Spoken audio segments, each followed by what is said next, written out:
দেখেছেন আত্মঘাতী মৃত্যু কারে কয়? বলছে ঠাকুর দাঁড়াও, কেন? তুমি সঠিক দিয়েছো কি না তোমার মাথায় হাত দিয়ে দেখবো, তোমার মাথা যদি উড়ে যায় বুঝবো সঠিক দিয়েছো, না উঠলে তুমি আমাকে ছলনা করেছো। এখন শিব ঠাকুর চিন্তা করছে আমি যে বদ দিয়েছি তোমার মাথা। শিব ঠাকুর প্রাণ ভয়ে ছুটছে। আচ্ছা ওই বরটা না দিলে পারতো না?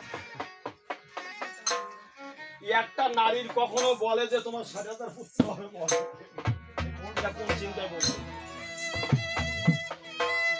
তখন ছুটতে ছুটতে শ্রীকৃষ্ণ দয়াময়, অন্তর্যামী, রসময়, রস আস্বাদন করি পথের পাশে দাঁড়িয়ে আছে একটি নারী রূপ ধরে।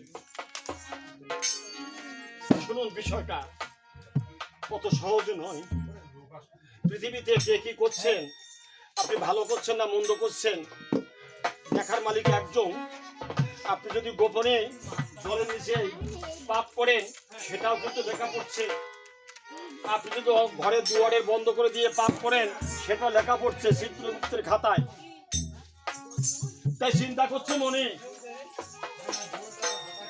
বলছে কি গো শিব ঠাকুর পালাচ্ছ কোথায়? শিব ঠাকুর বলছে ঠাকুর তুমি আমাকে বাঁচাও, এমন বদ দিয়েছি আমার মাথা থাকবে না। বলছে তুমি একটু আত্মগোপন হও, তুমি একটু আত্মগোপন হও, আমি দেখছি। এখন শিব ঠাকুর পালিয়েছে আর শ্রীকৃষ্ণ রূপ ধরেছে ষোড়শী। ষোড়শী বোঝেন তো? ষোড়শী কাকে বলে? 16 বৎসরের কন্যা, 16 বৎসরের যুবতী। তা 16 বৎসরের যুবতীর যে রূপ যৌবন থাকে ওর পরে যে কমে, আগে অত হয় না। তাই 16 বৎসর রূপসী যুবতী হয়ে পরমা সুন্দরী হয়ে পাতালে দাঁড়িয়ে আছে। এখন একটু মৃদু হেসে বলছে কি গো আর কতদিন তোমার অপেক্ষায় থাকবে? আচ্ছা বনের মাঝে একটা যৌবন প্রাপ্ত পুরুষের সম্মুখে যদি সুন্দর নারী বলে তোমার অপেক্ষায় আছে, কেমন অবস্থা? তাছাড়া শ্রীকৃষ্ণ তো মন প্রাণ সব হরণ করে নিয়েছে। এখন কামিনী কাঞ্চন, ওই কামিনী কাঞ্চনে বাধা পড়ে ভস্মাসুরের মনে নেই যে শিব ঠাকুরের মাথায় হাত দিতে হবে। আমি শুরুতেই আলোচনা করেছিলাম আমরা কি বলে এসেছিলাম ঈশ্বরের কাছে, আর কামিনী কাঞ্চনে সংসারে চেয়ে সব ভুলেছি। কেন ভুলেছি? তাই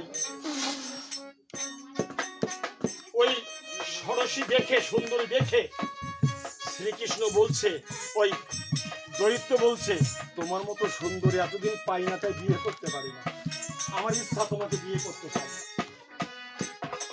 এখন শ্রীকৃষ্ণ রসময়